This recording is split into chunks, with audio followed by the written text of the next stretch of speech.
정말인가요? 내 이름은 종타쿠 오덕이죠.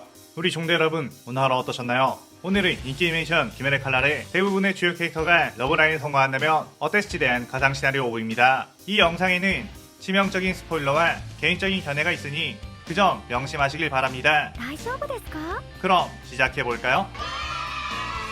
저번 영상에서는 탄지로와 네이코가 대장장의 마을에 가서 상현우 교쿠와 상산 탱구를 처치했지만 도우마에게 나비저택을 습격받아 여자들을 납치당한 것까지 전개했었죠. 저번 영상을 보지 않으신 분들은 보고 오시는 게 이 영상을 이해하고 즐기는 데 수월하니 보고 오는 거 추천드리고요. 이 가상 시나리오 컨텐츠는 원작의 고증을 철저히 따지지 않고요. 주인공이 된 캐릭터 위주로 다시 재구성해 만들기 위해 설정 오류 있고 능력치 고정도 아주 많다는 것 명심하세요. 그럼 오늘의 가상 시나리오 시작하겠습니다. 아카자가 도우마에게 파괴사 공격을 퍼붓자 도우마는 그 공격을 신경 쓰느라 정신이 없었고 귀할대 어검사들은 그 틈에 도우마에게서 멀찍이 떨어졌죠. 그런데 어째서 오니들끼리 싸우고 있는 건지 도우마는 왜 여자 오니를 잡아먹으란 건지 이해할 수가 없었습니다. 어쨌든 오니에게 도움을 받은 건 확실한 사실. 카나에는 저런 위험한 오니는 그냥 둬서 안 된다며 우리도 협공을 해서 저 오니를 쓰러뜨리자고 했죠. 그런데 도우마는 얼음 분신 하나 만들어 힘을 분산시킨 뒤 귀살대 검사들을 향해 보내 공격을 했습니다. 그녀들은 나비어택에서 한 차례 도우마에게 패배했고 그때 체력이 많이 떨어져 있던 상태라 도우마의 분신을 상대하는 것만으로도 매우 벅찼죠. 카나에는 그의 자신이 어떻게든 막아볼 테니까 너네들만이라도 도망치라고 했고 시노부는 절대로 그럴 수 없다고 언니와 함께 싸우다 죽겠다고 했습니다. 그때 도우마의 분신이 얼음창을 만들어 그녀들에게 쏟아냈고 그녀들은 피할 겨를이 없는 상황이 되었죠. 그런데 그 순간 기후가 난입해 물의 흡 잔잔한 물결을 씌워내 그 공격들을 전부 다 막아버렸고 시노부의 앞에 서며 내 뒤에 있어 라고 무덤덤하게 말했습니다. 시노부는 순간 심쿵했고 도우마는 다시 더 많은 얼음들을 소환해 그들에게 날렸는데 기후의 잔잔한 물결 범위는 시노부가 있는 쪽에만 해당되었고 카나와 카나에는 스스로 피할 수 있었지만 마코모는 다리가 다쳐 그 공격을 피할 수가 없었죠. 그런데 그때 마코모의 앞에 사비토가 나타나 물의 호흡으로 그 공격을 전부 막아냈습니다. 카나에는 어머 아주 스윗한 남자들이네 라고 감탄했는데 그 순간 사내미가 바람의 호흡으로 도마의 얼음 문신을 베어버리며 카나에 괜찮아? 라고 했죠. 그리고 탄지로 역시 카나오 옆으로 다가가 그녀를 걱정해줬습니다. 도마는 그 모습을 보고선 꼴에 자신의 여자를 지키러 들어오신 건가요? 그렇게 폼을 잡고 싶은 마음은 이해하지만 결국 제 앞에서는 아무것도 할 수 없답니다 라고 하며 아카자를 쳐 날려버렸죠. 그때 검사들은 도마에게 뛰어들어 공격을 하려고 했는데 카나에는 그들을 만류했고 저 오니에 가까이 가서 호흡에 검수를 쓰면 폐가 얼어붙어 버린다고 했습니다. 사내미는 그렇다고 여기서 가만히 있다간 공격만 당할 뿐이야 라고 하며 도우마에게 뛰어들었고 도우마의 수많은 얼음 공격에 몸 곳곳이 베어져 피를 흘렸죠. 도우마는 멍청한 검사하면 컷 이라고 했는데 그 순간 도우마는 머리가 어질어질하게 되었고 이게 뭐지? 라며 당황했습니다. 사내미는 내 피는 희결로 일부러 너에게 접근한 거다 멍청아 라고 했죠. 그러자 카나에는 사내미씨 또 그렇게 혼자 무리하면 몸에 상처가 늘어나잖아요 라며 걱정했고 사이미는 그럼 또 네가 간호해주면 되잖아 라고 쓱스러워했습니다. 도우마가 취한 상태로 공격이 잦아들자 탄지로는 순간 좋은 방법이 떠올랐다고 했고 네지코에게 무언가를 부탁한 뒤 도우마에게 뛰어들었죠. 도우마는 큐큐 내가 아무리 취한 상태라고 해도 내게 접근하면 안 될 텐데? 라며 여유를 부렸는데 탄지로의 칼은 폭혈이 휘감겨 있었고 그 칼을 휘두르자 냉기열정들이 전부 다 버렸습니다. 도우마는 가까스로 그 공격을 피했지만 주들은 도우마에게 접근할 수 있는 방법을 알게 되었고 모두들 칼에 네이코의 혈기술을 휘감은 뒤 도우마에게 뛰어들어 도우마의 몸 곳곳을 베어버렸죠. 도우마는 엄청난 고통에 휘말렸고 다키와 나킴의 카야쿠에게 너희도 어서 나를 도와 이 기살대 검사들을 죽이라고 했습니다. 그런데 다키와 나키메는 자신들을 잡아먹으려고 했던 도우마를 도와줄 리가 없었고 꼴 좋다며 오히려 기살대 검사들을 응원했죠. 그리고 카이가쿠는 이미 걸레짝이 되어서 나뒹굴고 있었는데 검사들과 함께 온 교메이와 딱 마주치게 되었고 교메이에게 그야말로 참교육을 당하고 있었습니다. 도우마는 조금만 더 있으면 최강이 되어 모든 여자들을 다 잡아먹을 수 있었는데 라고 하며 울부짖었고 기살대 남자 검사들은 각자 좋아하는 여자 검사를 바라보며 그녀와는 내가 무슨 일이 있어도 지킨다 라고 하며 도우마의 목을 베어버렸죠. 도우마는 이게 바로 사랑의 힘인가? 사실 나도 사랑이라는 걸 해보고 싶었는데 라고 하며 소멸했습니다. 그런데 그때 엄청난 포스를 내뿜으며 상일 코쿠시보가 그들에게 걸어왔고 모든 검사들은 도우마보다 더 강한 온이라는 것에 침을 삼키며 긴장을 했죠.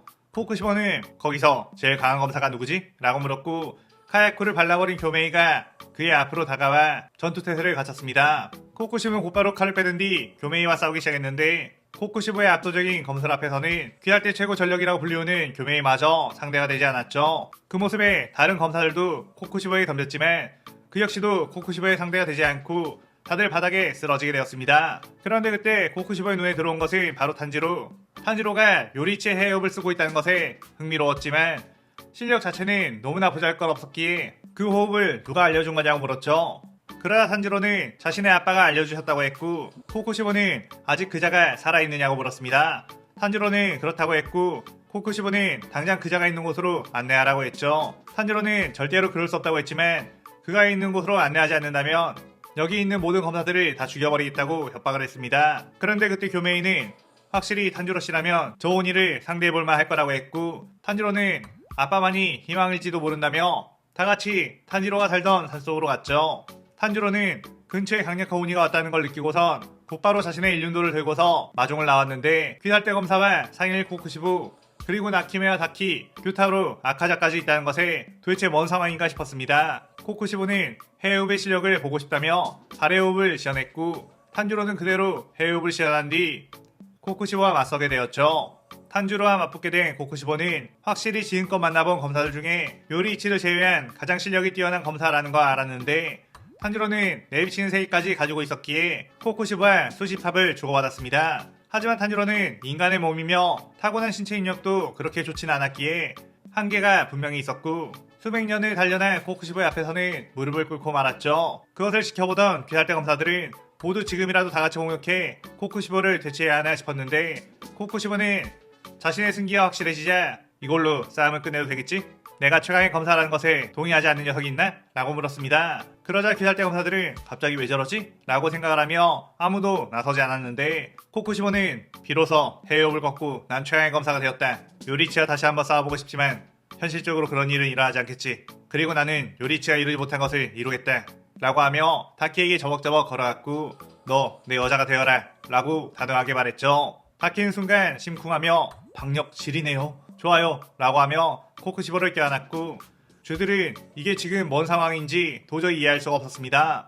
코쿠시부는 사실 저번에 다키에게 가스라이팅을 당한 후 요리치가 이루지 못한 업적 최고의 미녀를 손에 얻는 것을 자신이 한다면 자신이 비로소 최강의 검사가 되지 않나 싶었고 역시 오랫동안 예쁘다고 생각했던 다키야말로 최강의 검사 여자가 될 만하다고 생각을 했죠. 그 뒤 코쿠시부는 다키를 데리고 떠나버렸고 규타로는 동생을 뺏긴 서운함에 울상이 되었습니다. 그런데 그 순간 나키메가 규타로에게 슥 다가갔고 핑크빛 미소를 날렸죠. 그런데 그때 타마의 고양이가 그들을 찾아왔고 모두 자신의 아이트로라는 이야기를 전했습니다.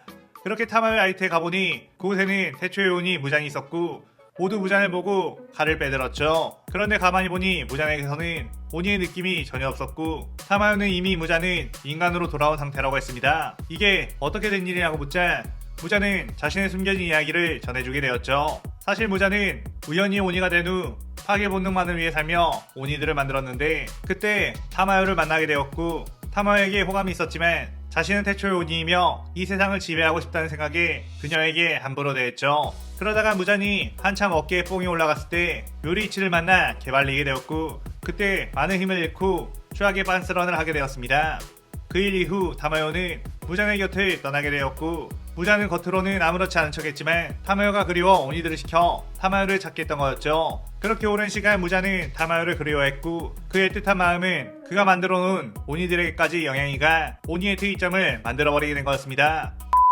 그래서 대부분의 오니들 역시 인간을 잡아먹기보단 누군가를 사랑하는 존재로 변했던 것. 애초에 사랑을 모르던 몇몇의 오니들을 제외하고선 모두 인간으로 돌아가고 싶어하는 소망이 생겨버렸죠. 그리고 무자는 마침내 타마요를 찾아내게 되었고 과거에 함부로 대했던 것에 대해 사죄를 하고 정말 오랫동안 당신을 사랑했다고 마음을 전했습니다. 타마요는 자신을 사랑한다는 걸 어떻게 증명하겠냐고 했고 무자는 자신이 평생 꿈꿔왔던 태양극복을 포기할 수 있을 정도라고 했죠. 타마요는 자신이 결국 오니를 인간으로 되돌린 약을 만들게 되었는데 그렇다면 이걸 먹을 수도 있느냐고 물었고 무자는 당신과 함께 할 수만 있다면 인간이 되어도 상관없다고 했습니다. 그의 타마요는 무자에게 살짝 감동을 했고 그를 인간으로 만들어 태양을 극복하게 했죠. 그 뒤 타마요는 인간이 되어 사랑한 사람과 아이를 낳고 싶은 오니들은 모두 오라고 했고 오니들은 전부 그녀를 찾아가 새로운 인생을 얻게 되었습니다. 네이코 역시 인간으로 돌아오게 되자 루이와 무이치로 그리고 탄지로가 그녀를 반겨줬고 네지코는 루이와 무이치로 둘 중에 엄청나게 고민하다가 일단 탄지로에게 보응을 했죠. 또한 반점의 부작용을 없앨 수 있는 약까지 만들어 귀할대 주들에게 나눠줬고 모든 오니들이 사라지자 귀할대는 해체하게 되었습니다. 부자는 지금껏 자신이 모아놓은 어마무시한 돈을 오니들의 새 출발 자금으로 뿌렸고 타마의 병원을 더욱 크게 지어주기도 하며 남은 생을 그녀와 함께 사람들을 도우며 살아가기로 했죠. 코쿠시보 역시 자신의 모든 것을 다 이루었으니 이제 집착을 내려놓고 평범한 일생을 살고 싶다며 인간으로 돌아왔고 타케와 규타로 역시 인간으로 돌아가 새로운 인생을 살게 되었습니다. 무한열차에서 겨우 살아남은 엠무 역시 슬금슬금 다가와 인간이 되고 싶다고 했고 부장과 타마의 러브라인을 보고 마음 아파하는 유시로에게 접근해 내가 위로해줄까? 라고 하며 이 시나리오 5가 끝이 나게 되죠. 이번 시나리오에서는 최대한 많은 오니들을 살아남게 그들도 행복한 결말을 맞이할 수 있게끔 해왔습니다. 오늘의 가상 시나리오에 대한 감상평 많이 남기시고 다음 편에 에필로그를 만들지 말지는 좀 고민해볼게요. 오늘 영상 즐겁게 보셨다면 구독, 좋아요, 알림 설정 누르는 거 잊지 마시고요. 그럼 오늘은 이만 사요나라.さようなら。